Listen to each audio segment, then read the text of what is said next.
मैंने गरीब घराने में जन्म ली थी। मेरी मम्मी एक बड़े बंगले में नौकरी करती थी। मेरे पापा दुनिया में नहीं थे। मेरे पापा का मृत्यु हुए 2 साल बीत चुके थे, इसलिए मेरी मम्मी और मैं अकेले ही रहते थे। पहले जब मैं छोटी थी, मेरी मम्मी मुझे पड़ोसन के घर छोड़कर चली जाती थी। मैं पड़ोसन मौसी की बेटी के साथ खेलती रहती थी। लेकिन जब मैं 15 साल की हो गई तो मेरी माँ मुझे भी अपने साथ काम पर ले जाती। मैं पहले भी कभी कभी मम्मी के साथ बंगले में चली जाती थी, लेकिन काम नहीं करती थी। लेकिन आज जहाँ मेरी मम्मी मुझे लेकर गई थी, वह बंगला कोई और ही था। मैंने माँ से पूछा तो वह कहने लगी कि यहाँ की मालकिन अच्छे पैसे दे रही हैं।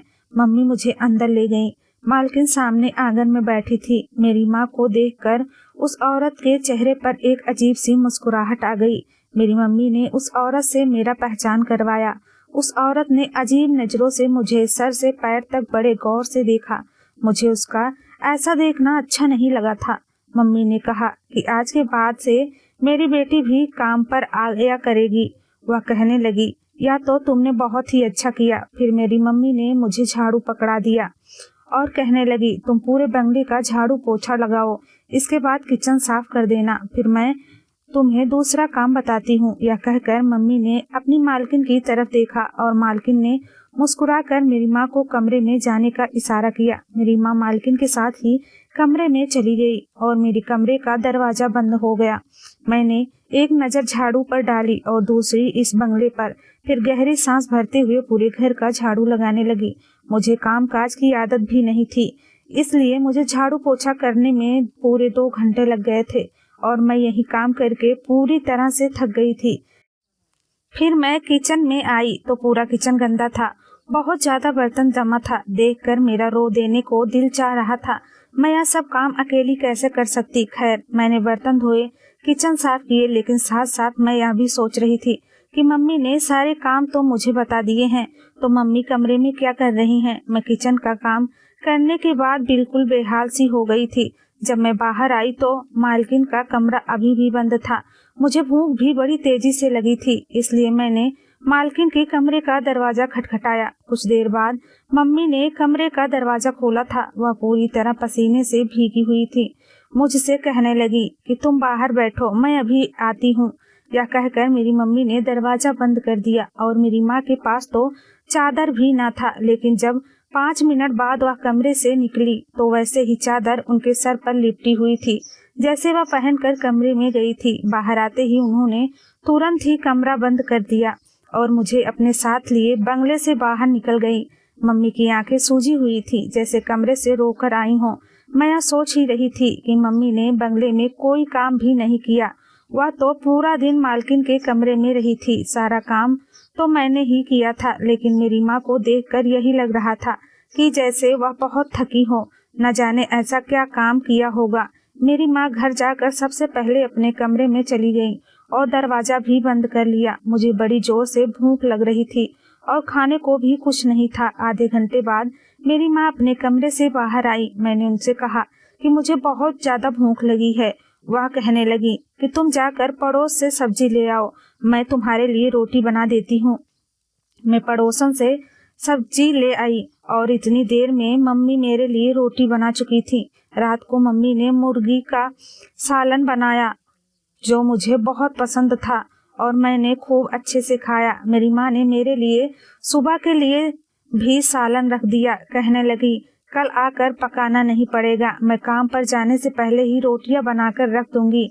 मैंने कहा, मम्मी मैं कल तुम्हारे साथ काम पर नहीं जाऊंगी, बहुत बड़ा घर है, मैं वहाँ काम नहीं कर सकती। मेरी माँ कहने लगी कि अब तुम बड़ी हो गई हो, इसलिए अभी से काम की आदत डाल लो। महंगाई दिन में दिन बढ़ती जा रही है, ऐसे में मैं अकेली घर का खर्चा नहीं उठा सकती। मम्मी की मजबूरी सुनकर मैं चुप हो गई थी, लेकिन अब तो रोज का यही काम था। मम्मी अपनी मालकिन के साथ कमरे के अंदर चली जाती और मैं सारा काम करती। मुझे वहाँ पर गुस्सा भी आने लगा था और हैरानी इस बात पर होती थी कि मम्मी जब कमरे से बाहर आती तो पसीने से भीगी होती, इसकी आंखें रेड होती और थकी थकी सी होती। एक बार मैंने माँ से कह दिया कि मम्मी आप तो कोई काम भी नहीं करती, देखने में ऐसी थकी हुई लगती हो जैसे सारे घर का काम तुम्हें ही किया हो। वह कहने लगी कि मैं कौन सा आराम करती हूँ, मेरा काम तो यह कहकर वह चुप सी हो गई। फिर वह एक लंबी सांस भरकर बोली, गरीब एक बहुत बड़ी मुसीबत है, जिस घर को लग जाए उसे बर्बाद कर देती है।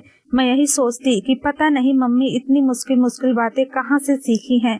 मेरी माँ बहुत खूबसूरत थी, लेकिन मम्मी वह हर चीज मुझे खिलाती जिसकी मैं ख्वाहिश करती थी। हम लोग इस महंगाई के दौर में बकरे का गोश्त खाते थे।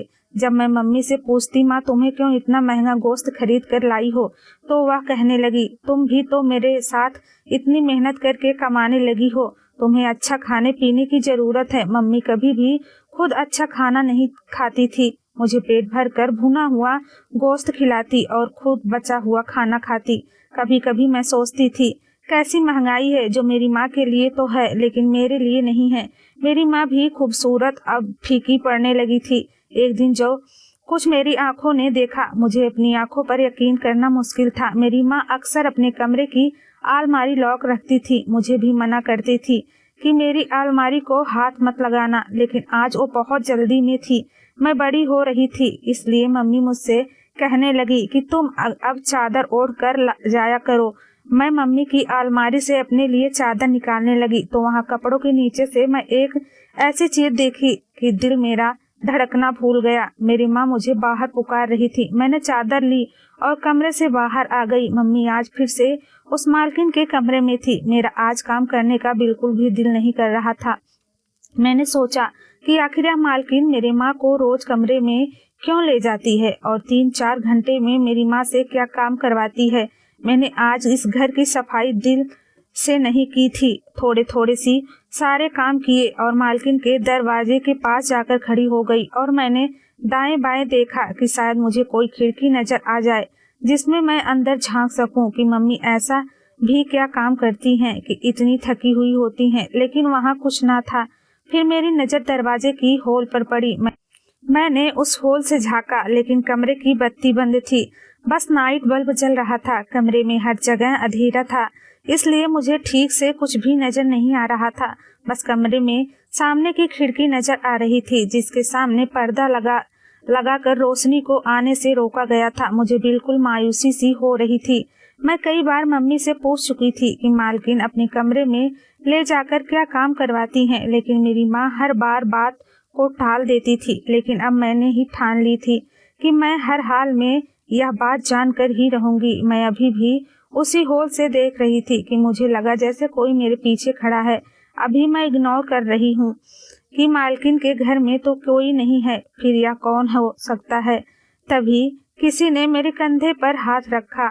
मैं तो बुरी तरह से हड़बड़ा गई और सट से पीछे हट गई। मेरा दिल ऐसे हो गया था कि धड़कना ही भूल गया हो। जब मैंने अपने पीछे पलट कर देखा तो सामने खड़ा नौजवान सा लड़का मुझे ही घूर रहा था। मैंने बुरी तरह से डर गई थी। मुझे यहाँ काम करते 1 महीना हो चुका था, लेकिन मैंने अब तक किसी नौजवान को यहाँ आते जाते नहीं देखा था। उस लड़के के हाथ में एक बैग था। वह मुझे तिरछी नजरों से देखकर बोला, एक लड़की मेरी माँ के कमरे में क्या ताका झाकी कर रही हो। मुझे तो ऐसा लगा जैसे मेरी आवाज ही गले में कहीं फंस गई हो। मैंने उल्टा सीधा बोला शुरू कर दिया, कक्कू कुछ नहीं, मैं वह मेरी मम्मी। मुझे तो समझ नहीं आ रहा था कि क्या जवाब दूं। मैं भी चुप हो गई।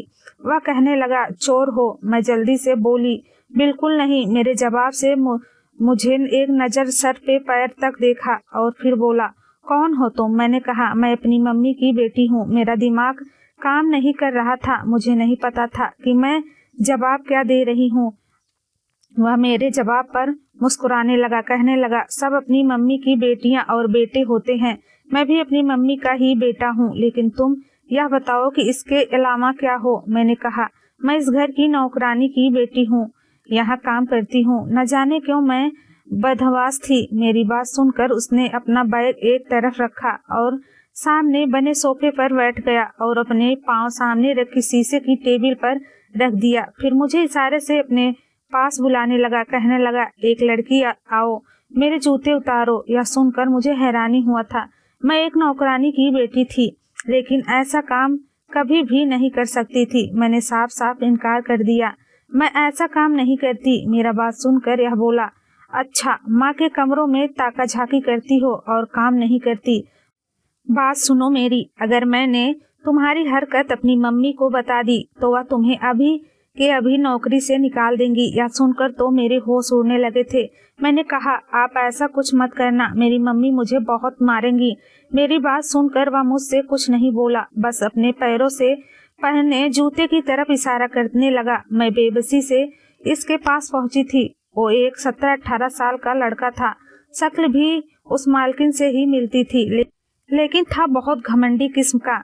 मैं उसके पास रखी शीशे की टेबल के पास बैठ गई और उसके जूते उतारने लगी। मैंने जब उसके जूते उतार कर एक तरफ रख दी, वह मुझसे एक गिलास पानी मांगने लगा। मैं किचन में आ गई। पहले अपने हाथ अच्छी तरह से धोए, फिर उस लड़के को पानी दिया। इतने में कमरे का दरवाजा खुल गया था। वह मालकिन अपने बेटे को देखकर बेहद खुश थी। वह हॉस्टल में रहता था, यहाँ कुछ दिन की छुट्टी बिताने आया था। मेरी माँ अभी थकी थकी पसीने से भीगी हुई थी। वो लड़का शायद मेरी माँ को जानता था। उन्हें देखकर नमस्ते करने लगा। मेरी माँ ने भी उसे नमस्ते का जवाब दिया और फिर मम्मी ने वापस की इजाजत मांगी और मुझे अपने साथ लिए वह उस बंगले से बाहर निकल गई। अगले दिन जब मम्मी के साथ काम पर गई तो वह लड़का नाश्ता कर रहा था। मेरी माँ फिर से मालकिन के कमरे में जा चुकी थी। मैं बंगले की सफाई करने लगी। वह लड़का एकदम मुझे ही देख रहा था। मैंने भी खूबसूरती अपनी माँ के जैसा ही पाई थी। मेरी उम्र 15 साल थी। मैं जब उस लड़के के कमरे में सफाई के लिए गई तो वह पीछे कमरे में आ गया। मुझे हैरत उस वक्त हुई जब उसने कमरे का दरवाजा बंद किया था। मेरा दिल डर के मारे कांप रहा था। वह मुझे बड़ी अजीब सी नजरों से देख रहा था। मेरे पास आ गया। मैं हैरान से पीछे हटी और कमरे के दरवाजे की तरफ बढ़ने लगी, लेकिन इससे पहले वह उस दरवाजे के पास पहुंच गया था। मेरी जान ही निकल गई थी जब उसने कमरे के दरवाजे की कुंडी लगा दी और अपने कदम मेरे तरफ बढ़ाने लगा। कहने लगा, कल तुम उस कमरे में झांक कर क्या देखने की कोशिश कर रही थी? एक एक कदम मेरे तरफ बढ़ाते हुए पूछ रहा था। मैंने कहा, मुझे बाहर जाना है। आपने दरवाजा क्यों बंद कर लिया है? वह मेरी बात को नजरअंदाज किए मुझे बड़े गौर से देख रहा था। उसकी तेज नजरों में मेरे पूरे शरीर में सनसनी सी दौड़ गई थी। तुम्हें बहुत शौक है दूसरों के कमरों में झांक कर यह देखने का कि वहाँ क्या हो रहा है। और वह हंसने लगा, कहने लगा, मैं तुम्हें बताऊं कि बंद कमरे के पीछे क्या होता है? इसकी बात से मेरे शरीर में गुस्से की लहर दौड़ गई थी।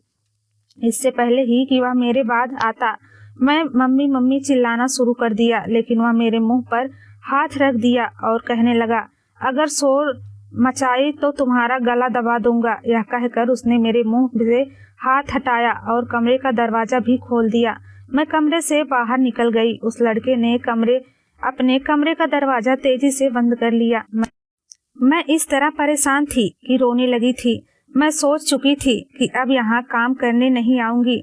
मैंने बाकी का काम रोते हुए किया था।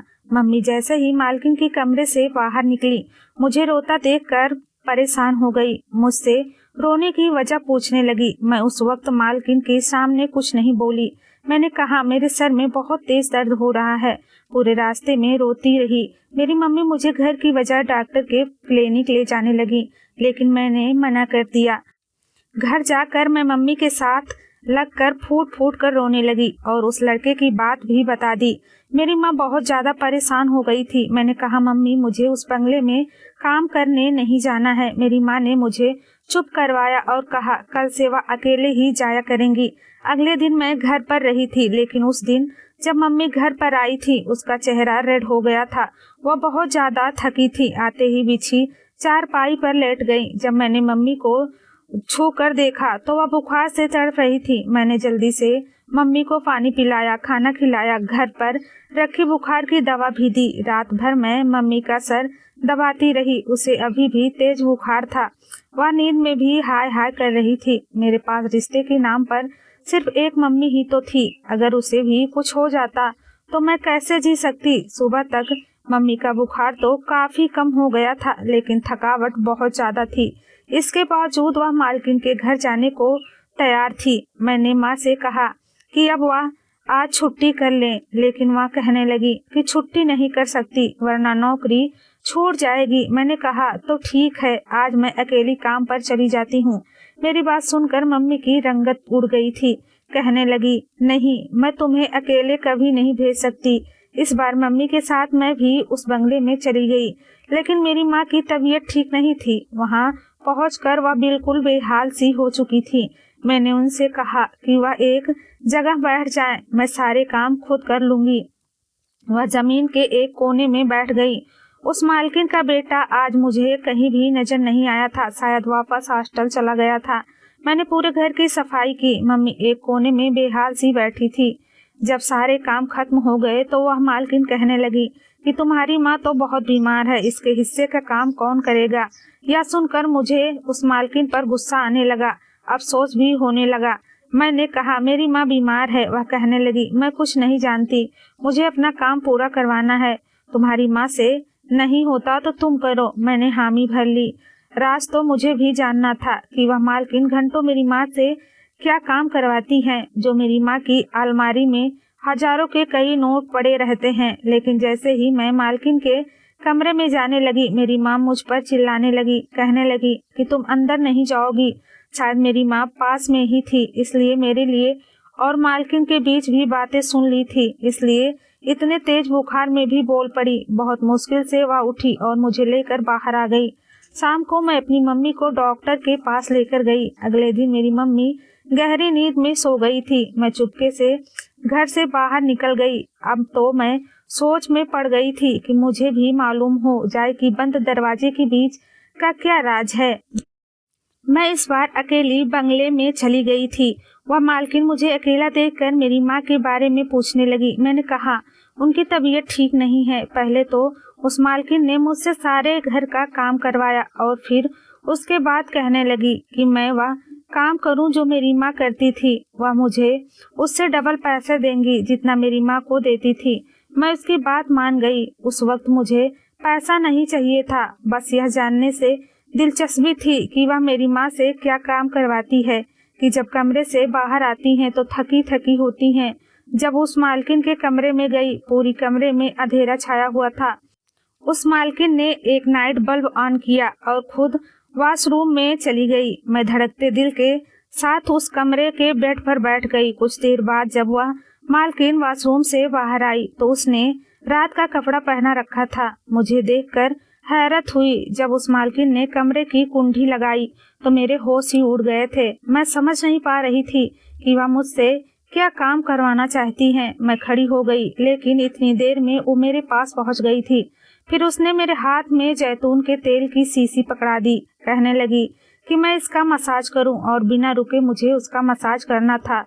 वह एक मोटी सी औरत थी और उसके शरीर में दर्द की शिकायत रहती थी। वह हर रोज मेरी माँ से 3-4 घंटे लगातार मालिश करवाती थी। मेरी माँ थकान से बेहाल सी हो जाती थी और कभी कभी थकान से रोने लगती थी कि गरीब भी इंसान को किस कदर थकान कर रख देती है। लगातार 2 घंटे इस औरत का मसाज करने के बाद मैं आज खुद पसीने से भीग चुकी थी। उस औरत ने अपने पर्स से मुझे 2000 निकाल कर दिए। कहने लगी, यह बीमारी मेरी बहुत बड़ी मजबूरी बन गया है।